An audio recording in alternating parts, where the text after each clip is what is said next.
Assalamualaikum warahmatullahi wabarakatuh. Kami dari kelompok ANSI ingin mempresentasikan hasil panel proyek kami tentang analisis sistem informasi aplikasi e-voting. Berikut adalah anggota-anggota dari kelompok kami. Oke, latar belakang. Voting merupakan salah satu metode yang sangat membantu penentuan dalam proses pengambilan keputusan.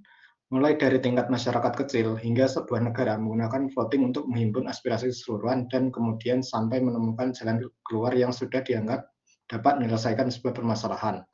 Dengan kemajuan teknologi informasi yang berdampak bagi penggunanya, membawa perubahan pada sistem voting. Voting kini dapat digunakan melalui media elektronik dengan teknologi komputer atau dikenal dengan istilah e-voting. Sebelumnya, teknologi mobile dengan aplikasi layanan sudah dilakukan untuk pembuatan elektronik voting.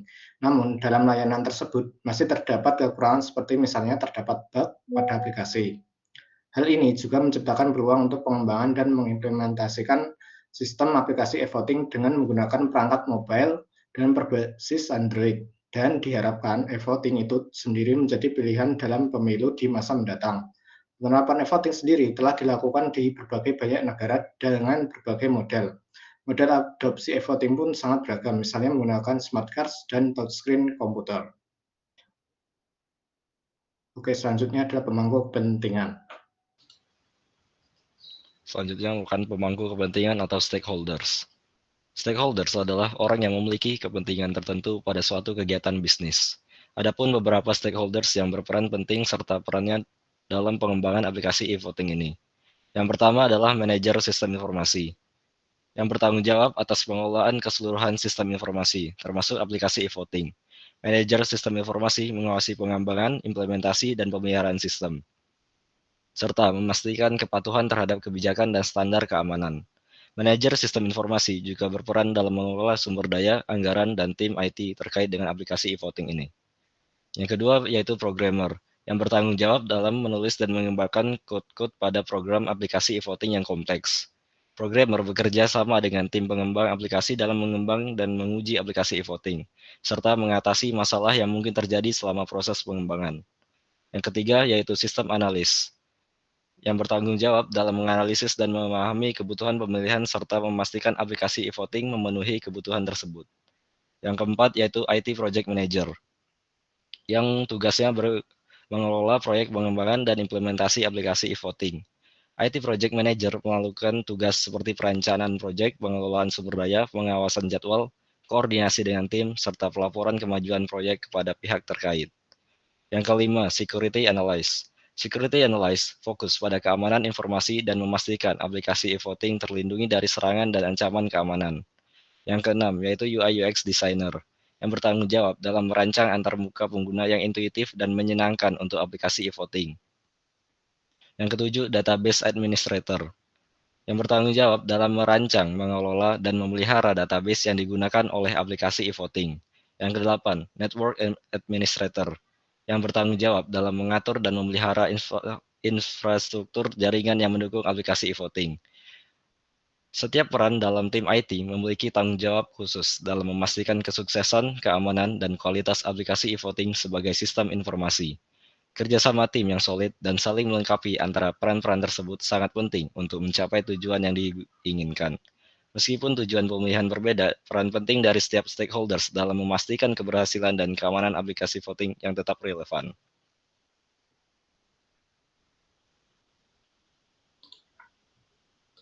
Oke, selanjutnya adalah metode atau model pengembangan sistem.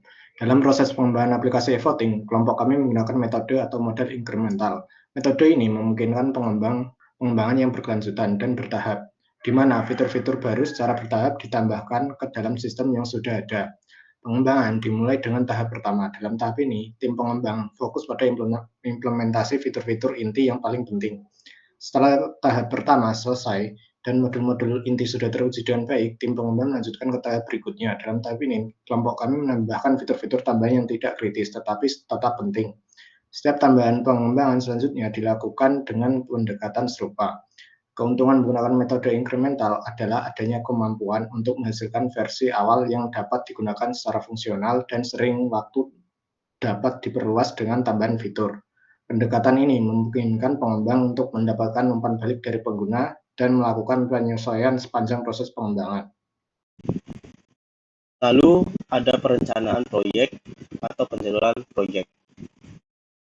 Pada minggu pertama, kami melakukan pencarian ide yang ingin kami buat sebagai final project, kemudian melakukan rancangan terhadap aplikasi yang ingin kami buat, dan fitur apa saja yang ingin kami masukkan ke dalam aplikasi yang sedang kami buat.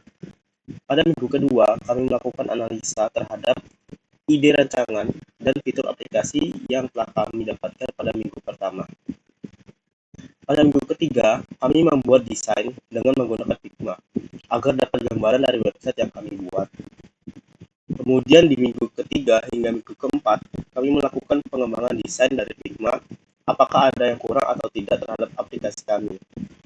Di minggu keempat sampai kelima, kami melakukan implementasi desain Figma ke dalam codingan yang akan diubah menjadi sebuah website. Dan minggu kelima hingga minggu ketujuh, kami melakukan maintenance website kami agar terhindar dari bug yang dapat mengganggu user yang sedang dipakai. Selanjutnya, analisis kelemahan sistem. 1. Terdapat bug pada aplikasi e-voting. 2. Memerlukan akses internet yang stabil untuk mengakses aplikasi e-voting. 3. Kurangnya penerimaan dan kepercayaan masyarakat masih memiliki ketidakpercayaan terhadap teknologi e-voting. 4. Kurangnya keamanan data. Pemilih yang dikumpulkan data disimpan dalam aplikasi e-voting rentan terhadap pencurian atau penyalahgunaan. Kelima, rentan terhadap serangan cyber. Aplikasi e-voting dapat menjadi target serangan cyber seperti serangan pertasan, malware, atau serangan DDoS. Selanjutnya, profil objek penelitian. Votely merupakan sebuah platform berbasis web atau aplikasi yang bergerak di bidang sistem informasi untuk berbagai orang yang membutuhkan pada saat pemilu, kepala desa, ketua kelas, dan lain-lain. Aplikasi atau web ini sangat berguna bagi orang yang ingin menjalankan pemilu pada sebuah desa atau sekolah dan meminimalisir terjadinya golput serta pergerakan calon pemilih untuk datang ke TPU secara langsung, sehingga aplikasi ini bisa dijalankan di rumah atau dimanapun kalian berada. Penelitian ini bertujuan untuk mempelajari potensi dan tantangan yang terkait dengan pengguna web voting, serta untuk meningkatkan keamanan, integritas, dan keandalan sistem pemungutan suara berbasis web. Selanjutnya, visi dan misi. Pertama, visi. Membuat aplikasi voting online berbasis web yang efisien dan aman dalam kegiatan pemungutan suara skala organisasi. Aplikasi ini dibuat untuk menjadi solusi modern bagi sistem tradisional pemungutan suara yang banyak memakan waktu dan tenaga, serta berpotensi dimanipulasi. Yang kedua, misi. A. Mempermudah masyarakat untuk melakukan voting tanpa harus datang ke tempat TPU. B. Mengembangkan metode baru atau algoritma untuk meningkatkan keamanan dan integritas sistem pemungutan suara berbasis web.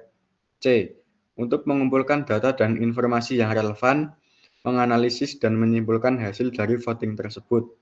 Yang terakhir, mengurangi risiko kesalahan teknis yang dapat mempengaruhi integritas dan akurasi suara yang dicatat. Selanjutnya ada struktur organisasi. Berikut ini adalah struktur organisasi yang terdapat pada aplikasi e-voting, yaitu Votely. Ada project manager, divisi analisis, divisi desain, divisi program, dan divisi pengujian. Dan ada analisis kelemahan pieces, performance, bagian perhitungan suara, mengerjakan penghitungan suara. 1. Dari masalahnya, membutuhkan waktu yang lama saat melakukan perhitungan voting. Solusinya membuat aplikasi e-voting yang dapat melakukan perhitungan voting secara real-time. Information, bagian memberikan informasi tentang kapan waktu dimulai dan diakhirinya pemilihan. Memberikan informasi kapan pemilihan berlangsung hingga penutupan. Masalah, informasi kapan waktu voting dimulai dan berakhir tidak diketahui. Solusi membuat countdown waktu kapan voting dimulai dan berakhir. Ekonomi bagian penyelenggara, membuat acara dan konsumsi untuk panitia. Masalah memerlukan banyak sumber daya manusia dan material seperti tempat, pemungutan, surat suara, kotak suara, dan petugas pemilu. Solusi e-voting dapat mengurangi biaya operasional karena memerlukan jumlah sumber daya yang lebih sedikit. Kontrol bagian mengawasi jalannya pemilihan suara, membuat pemilihan suara berjalan lancar. Masalah jumlah petugas yang terbatas. Solusi e-voting dapat melakukan beberapa tugas yang sebelumnya harus dilakukan oleh petugas. Efisiensi bagian pemilihan suara. Melakukan pemilihan suara, masalah perlu tenaga untuk datang dan melakukan pemilihan secara fisik. Solusi aplikasi e-voting memungkinkan pemilih untuk melakukan pemilihan dengan lebih cepat dan mudah karena tidak perlu datang mengantri ke tempat pemungutan suara secara fisik. Servis, bagian layanan pemilihan suara, memberikan layanan pemilihan suara. Masalah kesusahan pengguna mengakses layanan web voting. Solusi mengevaluasi kesesuaian dan kemudahan pengguna antarmuka pengguna sistem web voting. Adapun analisis kebutuhan fungsional dan non-fungsional. Analisis kebutuhan adalah proses mengidentifikasi dan memahami apa yang diperlukan oleh pengguna dan sistem dalam suatu proyek.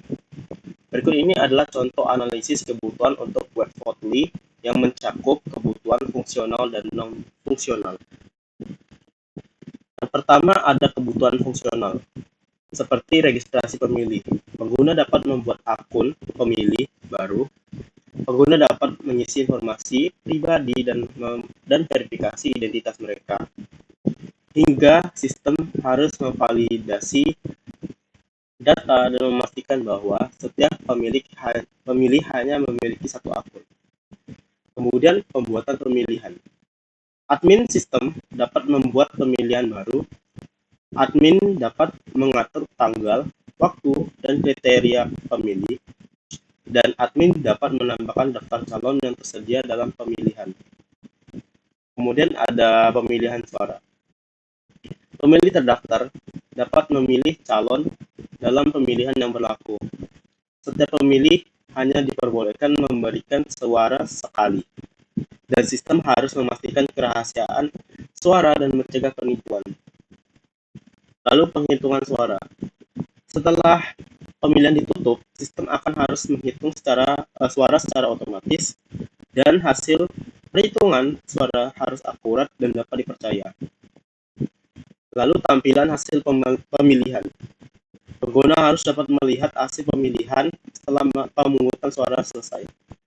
Sistem harus menampilkan hasil dengan grafik atau format yang mudah dipahami. Kemudian ada pun kebutuhan non-fungsional. Yang pertama, keamanan. Sistem harus menjaga kerahasiaan data pemilih dan mencegah akses yang tidak sah. Dan perlindungan terhadap dari serangan siber dan keamanan data harus diberikan. Lalu ketersediaan. Sistem harus tersedia dan dapat diakses oleh pemilih dalam periode pemilihan. Dibutuhkan cadangan dan pemulihan yang cepat dalam hal terjadi kegagalan sistem. Lalu kinerja. Setiap harus mampu menangani volume pemilih yang besar dengan waktu respon yang cepat. Lalu keterlambatan dalam pemrosesan suara harus diminimalkan. Lalu ada usability atau kemudahan penggunaan. Contohnya seperti antarmuka pengguna harus ramah pengguna dan mudah digunakan oleh pemilih. Lalu ada instruksi yang jelas harus disediakan untuk memandu pemilih melalui proses pemilihan.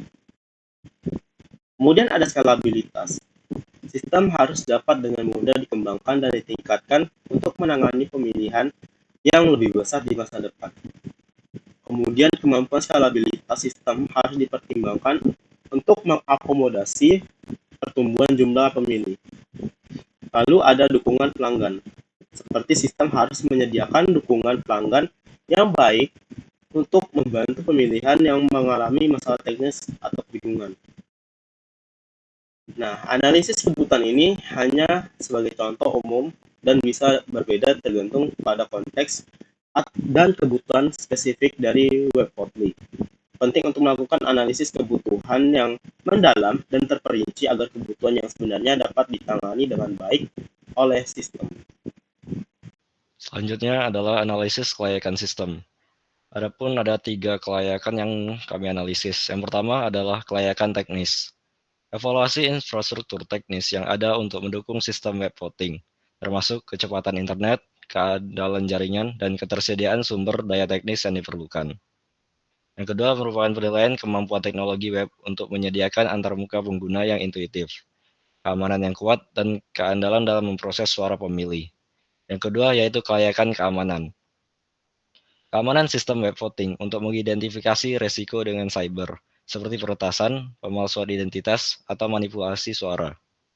Evaluasi protokol keamanan, enkripsi, dan metode autentikasi yang digunakan untuk melindungi integritas data pemilih dan menjaga kerahasiaan suara. Yang ketiga, kelayakan keuangan. Adapun biaya pengembangan, implementasi, dan pemeliharaan sistem web voting.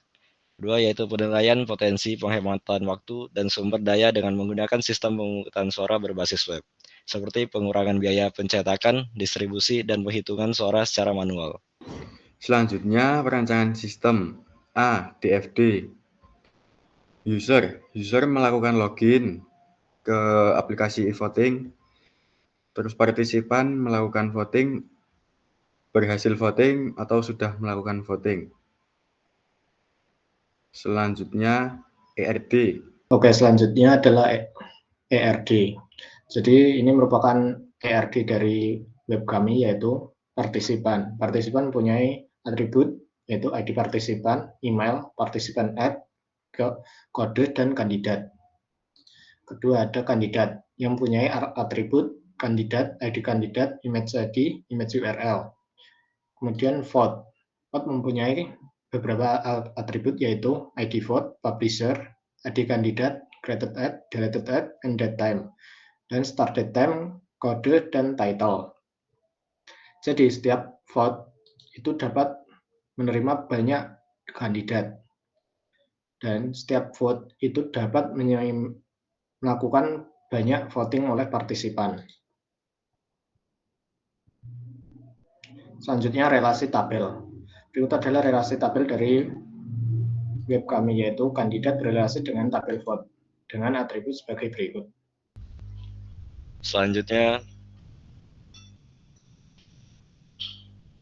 Selanjutnya merupakan perancangan interface.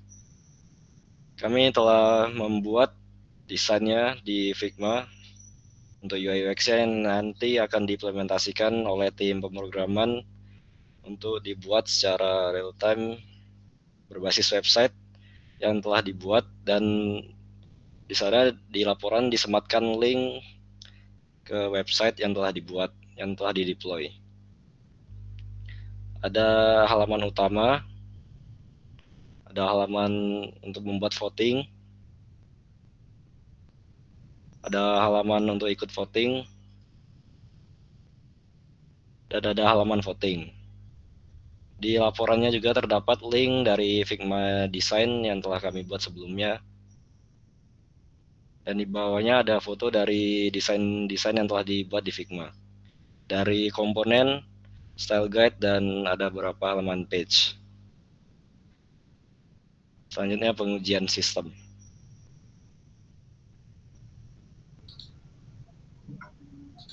Oke, pengujian sistem. Tahap pengujian dilakukan terhadap fungsionalitas input dan output. Sekumpulan kondisi input didefinisikan, kemudian kondisi tersebut diuji sehingga menghasilkan output yang dapat dievaluasi. Mekanisme pengujian dimulai dengan menjalankan aplikasi pada Chrome, kemudian dilakukan pemasukan data, perubahan data, penghapusan data, dan pengujian fungsi button. Yang pertama adalah pengujian pada halaman home, di mana di sini user belum login, yaitu fungsional program, menampilkan navbar, keterangan berhasil, kemudian menampilkan fungsi call to action, yaitu keterangannya berhasil, kemudian menampilkan informasi moto dan penjelasan website, keterangannya berhasil, menampilkan foto anggota dari pembuatan website, berhasil. Lalu pengujian pada halaman home, sudah login, itu fungsional program menampilkan username akun yang login, keterangannya berhasil, kemudian menampilkan halaman awal ketika sudah login, itu keterangannya berhasil. Menampilkan informasi moto dan penjelasan website, berhasil.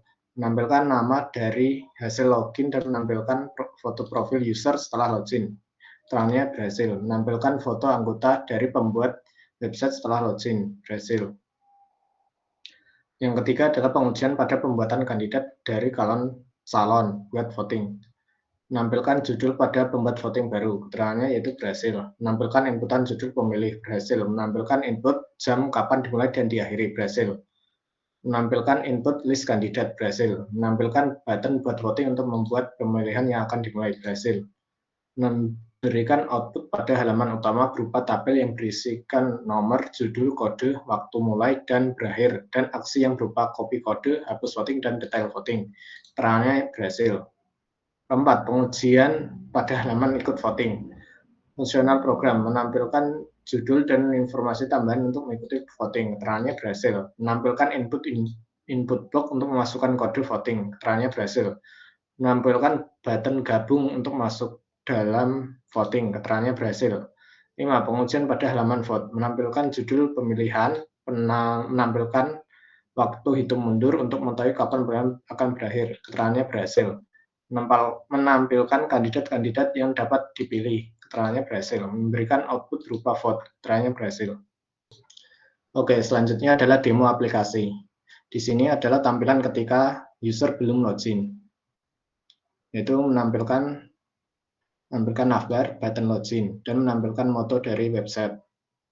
Kemudian menampilkan icon buat voting dan ikut voting. Jika belum login, maka akan menampilkan untuk harus login terlebih dahulu.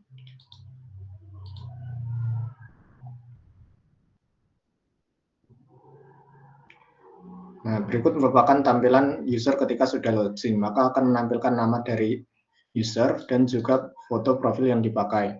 Kemudian akan ada tabel di mana riwayat yang voting yang telah dibuat. Di sini ada button untuk membuat voting, yaitu untuk membuat voting baru dengan memasukkan sebuah judul voting, seumpama pemilihan ketua kelas.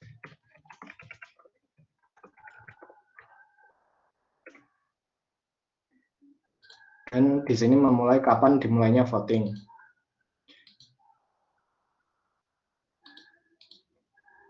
Dan di sini ada sebuah button untuk menambahkan kandidat.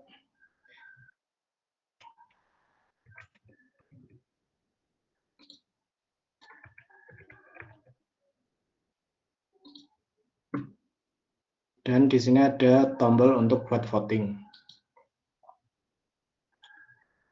Maka pada tabel akan terdapat data baru, yaitu pemilihan dengan judul pemilihan ketua kelas dengan kode berikut, dimulai pada jam 6 sore dan berakhir pada jam 6 sore juga. Berikut ada tombol untuk copy kode. Jika kita memasukkan kodenya di dalam user yang sudah membuat voting tersebut, maka akan menampilkan grafik berikut.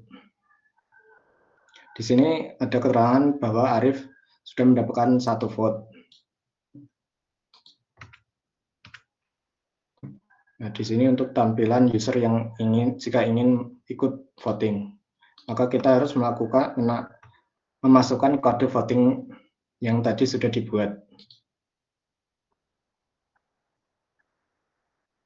Nah, di sini kita harus memilih siapa yang mau di voting. Seumpama kita memilih Irap.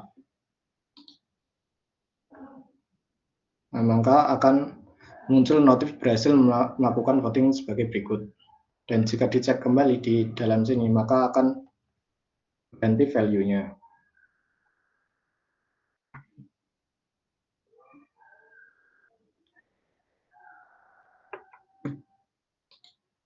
Demikian demo aplikasi dari kelompok kami. Ada kurang lebihnya mohon maaf. Wassalamualaikum warahmatullahi wabarakatuh.